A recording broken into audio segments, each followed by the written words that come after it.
this is Swapan from IRA Ecological Solutions. And Chaya from Vetiver. Very excited at the budget 2023. Lots of good news for green warriors from around the country. So we are here to share some thoughts on our favorite parts of the budget. Chaya, what do you like most about the budget? What schemes, what areas? I love the focus on bio inputs. I love the fact that the government wants to set up more than 10,000 bioresource input centers around the country, which means that farmers will have the incentive to move away from chemical fertilizers. They will also have the know-how to make these bio inputs, so a work that we've been doing a lot for the last couple of years and training farmers on how to make bio inputs. And we are excited that the Prakritik Kheti, the natural farming component, is being pushed quite a lot, because this means that the soils will become healthy, biodiversity will be restored. It means that farmers will have higher incomes, improved yields, better soil health, a lot of this stuff. So I'm excited about that kind of work, of course, on millets as well. Millets, you and I have done a lot of work on millets, and it's exciting to see. Of course, India has been taking a lot of leadership with the International Year of Millets, but it's also exciting to see that the IMR, the Indian Institute of Millet Research in Hyderabad, will actually become, a global hub. So we will have the know-how to put a lot of that information out. As you know, we've been doing this portal with the University of Cambridge on millets in India, and it's exciting to be able to plug into such a huge amount of knowledge on millets and make every single one of us actually eat millets, and more importantly, make the farmers eat millets, because that means that they are improving their nutrition when they do that. What are your favorite parts?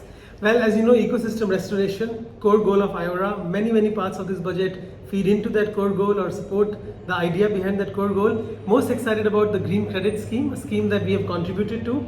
Been working on green credits with MOEFCC for the last 10 years, and most recently helped the MOEFCC with analysis related to the potential of various areas, various industries, and also the schematics or outline in terms of how the scheme should work. So really proud and really happy to see it make its way into the budget. First of its kind scheme, which is going to reward individuals, corporations, institutions at the same time or on a single platform for not carbon only, not water, but greenness. There are going to be projects across waste management, land restoration, natural farming, which can trade credits and can also benefit from carbon markets. Super excited that this is going to come to the fore. It's going to foster long-term behavior change across different sections of the society. Yeah, that's one thing I really liked about the fact that they mentioned behavior change, because we've been working on behavior change for a long time, and one of the complexities of behavior change is that it needs change at a systemic level. You need to change the behavior of farmers, for instance, but you need to create the systems around them. So it's very exciting to see the scheme that they have launched for it. I also am excited about Mission Life, because Mission Life outlines 7 themes, 75 actions, but way more than 75 actions for us to, in some ways, return back to our sustainable lifestyle. So that's a great emphasis to see. And, absolutely. Wetlands. Wetlands. So we've been working on inventorying, coming up with conservation plans for wetlands for years. We recently completed an inventory of high altitude wetlands and came up with threats and conservation strategies for Sikkim. We've done this in Manipur, we've done this in Karnataka, Madhya Pradesh.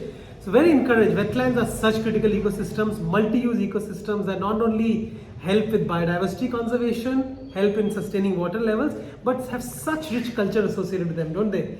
So the fact that there is a focus now of this beautiful scheme called Amrit Dharohar, which signifies the criticality of wetlands so much, to promote this multi-use, to promote livelihoods, but also conservation, is a very welcome move.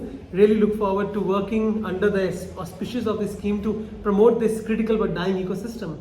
Also Mishti, the mangrove, which is related but a different kind of a wetland ecosystem, is so critical. India, as you know, has been losing mangroves for several years, and even though some states have worked hard and they're making a comeback, but on the whole, we've seen a rapid decline. And with climate change, increasing cyclones, increasing disasters, mangroves are arguably our bulwark, our final barrier against these disasters, right? So a scheme that's going to promote conservation of mangroves by convergence of government resources, while allowing financing from innovations such as the carbon markets, where we are fairly active now, is also a very welcome scheme. I'd also be curious about the Govardhan scheme actually translating into small scale biogas. While I know that it focuses on much larger scale biogas, our work on the Sudhara program actually showed that at a small cluster level, people were willing to co-own and co-run these small biogas operations. And given the tremendous amount of stress that biodegradable waste puts on our urban systems,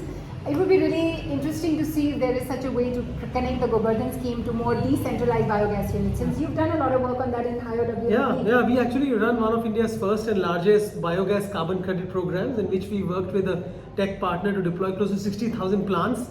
I still feel that biogas is a very, very unique solution that addresses multiple issues, right? Waste disposal, but also very critically creating organic manure for land restoration. If we have to service these large natural farming goals and restore the 93 million hectares of degraded land that India has, we will need rich organic material. And biogas plants give all of that. Absolutely. So very excited about the focus on those. There are two other things that I'm really excited about. One is the focus on youth, the Amrit PD, what a lovely name. If we can work under some of those schemes and get a large part of this youth focused on green jobs, green careers, then we can really build a generation which can fight the climate battle while building careers and promoting green growth. Absolutely. And the second one was the focus on AI. We along with many others have been engaged now on trying to develop AI protocols for measuring ecosystems, for actually essentially understanding what degrades the ecosystem. So very excited and really want to tap into that whole emerging area of partnerships that the government is going to support and corner some of those resources for the environment.